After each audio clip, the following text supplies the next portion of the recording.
Welcome back to another video. Today we're going to do an old-fashioned Q&A. I know, really original idea. But yeah, I kind of just wanted to do one of these. I do enough Q&As on Instagram stories, but I thought, let's go in more detail, let's go in more depth, do a proper video about it. Yeah, and I put a feeler out on Instagram. I've asked around, I've got a few questions, most likely to do with fitness, lifestyle, nutrition, everything in between. But yeah, I'm excited for it. Let's get stuck straight in. First question is top 3 protein shake flavors / absolutely least favorite protein shake flavor. So, I mean, I think anyone would agree with me who's been having protein powder for a long time. And I think the protein powders that are like a bit more complicated. So I'm talking like mint choc chip or cinnamon Danish with cinnamon bits plus raspberry, like the mixed flavors, whatever. They're rubbish. I don't know if it's because of the way they're manufactured. I don't know if it's because of the fact they're just too overcomplicated to actually taste nice. Yeah, they're just crap. So in terms of favorites, it's actually really boring. It'll be like vanilla and white chocolate, probably quite interchangeable. Salted caramel. And then the only time I've had a bit more of a out there flavor that's been any good is the March on cinnamon roll flavor. They did like a collaboration with Roll Boys, which is a really nice cinnamon roll cafe, restaurant, whatever you'd call it. And yeah, that one was nice. I feel like the quality was better intentionally because it was a collaboration compared to like the cinnamon ones you might get from other websites, other places that aren't so good. So those are my 3 favorites, and that's sort of my sort of general rule of thumb with protein shake flavors. But absolute worst, definitely mojito. It's a clear whey protein, so it's more with water, more of a juice. You'd think it'd be refreshing and nice, but it's horrific. I'd stay away. Obviously, if you like it, then you like it, but yeah, I wouldn't recommend. Next question. With the experience and knowledge you have now, if you could go back to when you first started being a PT, what would you have changed and why? Wow, that's actually an interesting question because technically, I've never been a personal trainer. So I don't know if that makes me a fraud online coach or I've just exposed myself and it's like Mike Ross from Suits. I don't know, but yeah, I've never PT'd. I don't feel like I needed to. I've got the qualification. If I was to change anything looking back, it would be to effectively do that PT. So if I was 16, 17, 18 again, and I had a much clearer idea what I wanted to do in my life, in my future, like I don't think many people do at that age. I think it's a lot to ask a 16-year-old to sort of know exactly where they want to go. If I knew I wanted to get into coaching like I do now, then I probably would have got stuck in with PT then and do more in person and do more qualifications at that period of time because it would have propelled me and got me to where I want to be earlier. I would have had my business earlier. I would have got stuck in a lot earlier. Yeah, so I think at that age, I would have liked to train other people earlier, PT earlier, because I was learning so much for myself and my own training that I might as well try and make a bit of a living out of it and help others at the same time. I was absorbing all that knowledge, might as well put it to use, right? If you had the opportunity to represent Great Britain at the Olympics, what sport would you pick and why? I mean, anyone who knows me, I can run, I can lift weights, but I'm so shit at sports. I'm the worst footballer my mates know. I wish I was good at football. I was a decent rugby player, but that was when I was about 14. So I don't know. Is paddle an Olympic sport? Yeah, it should be. I'd like to play that more often. Any excuse, right? But obviously, I guess it would be probably some form of track and field, like a long distance running. If I was good enough to be doing it, I think that would be great for the Olympics. But yeah, it'd have to be one of those athletic sports or weightlifting. It couldn't be an actual competitive team sport because I'm useless. How to grow muscle when very skinny? So this is actually a really appropriate question for me. And it's not like I'm massive now, I'm not huge now, but I was really skinny as a teenager. I was really skinny when I got into the gym. That's what kicked all this off. This is why I started getting involved with training because I just didn't like how I looked. I didn't like how skinny I was. And my advice, eat more. I know it's like the most boring advice and like plain advice, right? But it is down to that because when I was skinny and I was struggling to put on size, I was feeling sorry for myself. Like, oh, I'm eating so much. Like, I'm training really hard. Like, why isn't it working? Oh, it's my metabolism. Oh, it's just how I am. Oh, like, I've just unlucky genetics. Like, whatever. And I wasn't tracking. I wasn't tracking my lifts. I wasn't tracking my food. Like, obviously I was living at home, so like I couldn't really track my dinner if my mum and dad were making it, but like you can look at what you're eating. You can put in that extra bit of effort and actually pay attention to what you're eating. And you can, when you go into the gym, you can pay attention to what you're lifting, and you can just be consistent and make sure you're progressively overloading in the gym so that your weights are going up, but you also track every calorie that's going in. And then you know, okay, oh, I eat loads. Okay, well, that turns from I eat loads to I eat 3,000 calories. And then if you're not building weight from there, go to 3,100, go to 3,200, whatever. Like, until you're actually measuring it, you can't say, it's not working for you or you're a certain type of person. Like, if you are really skinny, you are really struggling to build muscle, make sure you're tracking your lifts properly, having a set routine, so whatever lifts you do this week are the same next week, so then you can actually progress it easier because you can just look at the two in comparison. And then what you are eating, you're hitting your calorie goal, you're hitting your protein goal. And it might be a lot of trial and error at the start, and it might be a lot of calories, but at the end of the day, like, that's a good problem to have. A lot of people would love to be able to eat 3,200 calories and not put weight on, whatever. So yeah, if you're not measuring it, you're not tracking it week on week, like you're not paying attention to what you're putting in your body, and you're not making any effort to increase that, then that's probably why you're going to stay where you are, unfortunately. Like, you do need to do the boring work, like measuring it, weighing your food, tracking calories, yawn, like, it's not ideal. But if you really, really want to make progress, that's how you got to do it. That's the things you got to do. Unless you get a coach who does it for you. It's your last day on earth. Describe your breakfast, lunch, dinner, and snacks. So I guess I can just have whatever I want and however much of it as I want. So breakfast would be like one of those breakfast wraps with like hash browns, eggs, sausage, bacon, but like the greasiest and biggest one you can get. That'll be your breakfast. And then lunch, fast food, so like Slim Chickens probably. I've been saying this, like, I actually think Slim Chickens is the best fast food restaurant there is. I don't know what it is. Maybe I just like chicken more than anything else, but you get all the different dips. Like, it's just well cooked. The chips are really nice. You've got 7 tenders in one of the meals.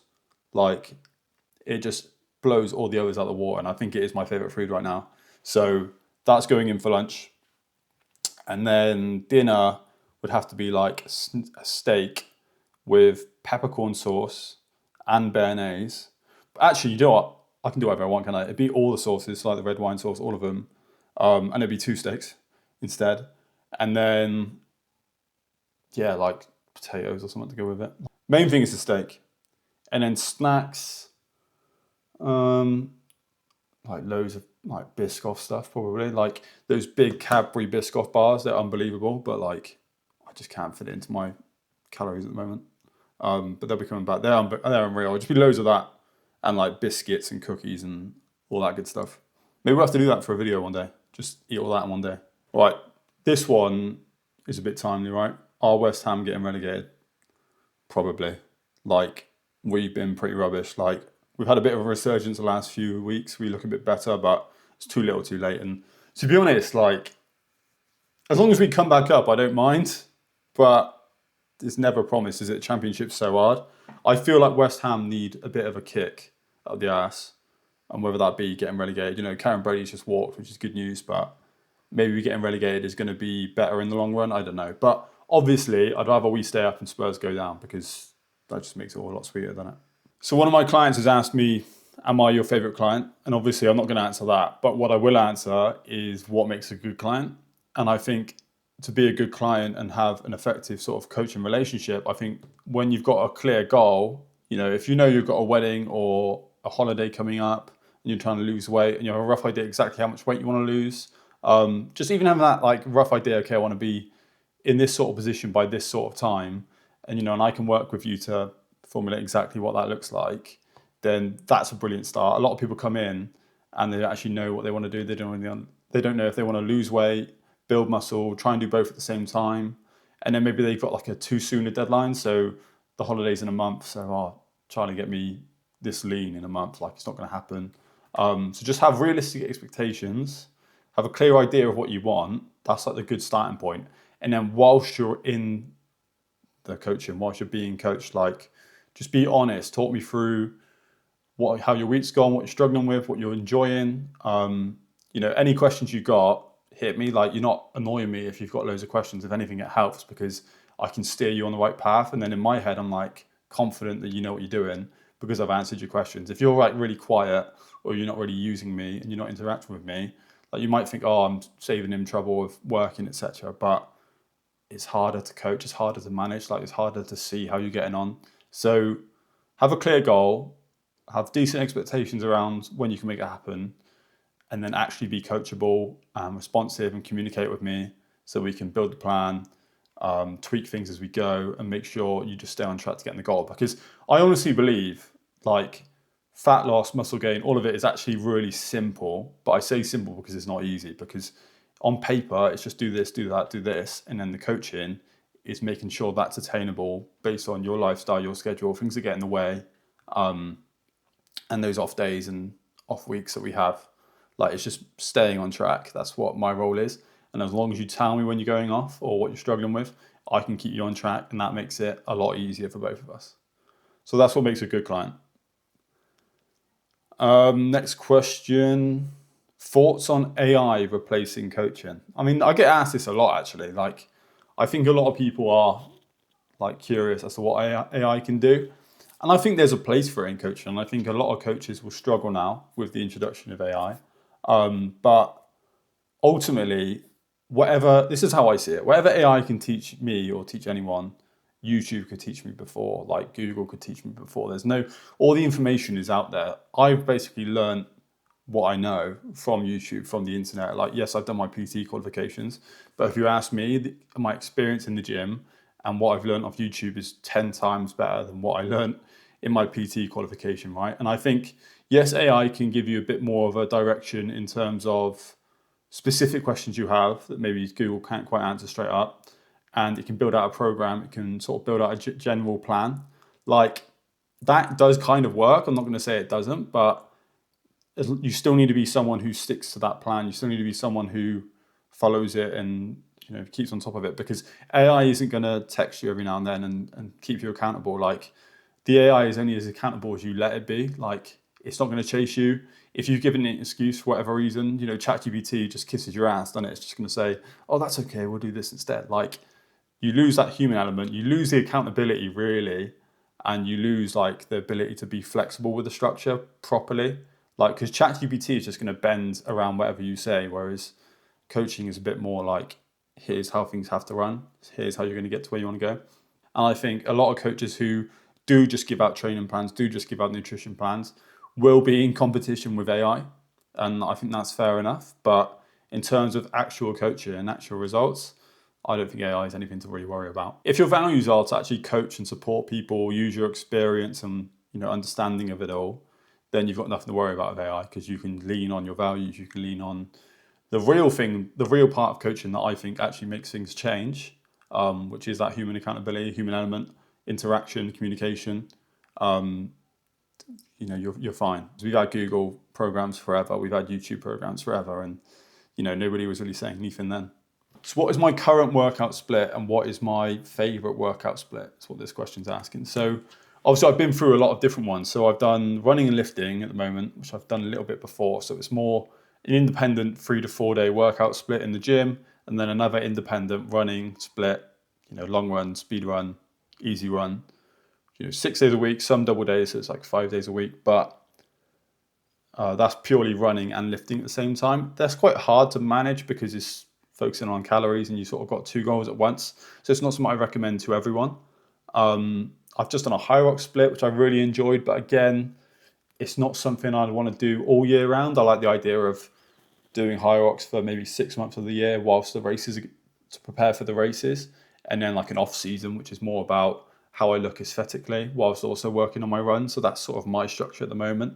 And I'm actually really enjoying that. I might well say in a couple of years' time, this has been my favorite period of training. And I think the biggest thing that I've learned and what my favorite split would be now. So I used to do push-pull legs 6 days a week, so only had 1 day's rest. And I mean, I really enjoyed it. I was thoroughly like stuck in the gym. Every day was just weight training. I didn't worry about running. I got some steps in, but it was just pure weights 6 days a week. And I enjoyed that. But looking back, it was way too much. Like, you don't need to be in the gym 6 days a week. I much prefer 3 to 4 days in the gym now, like I get enough of a return on that while still having time to enjoy my life, go out and do things, get some running in.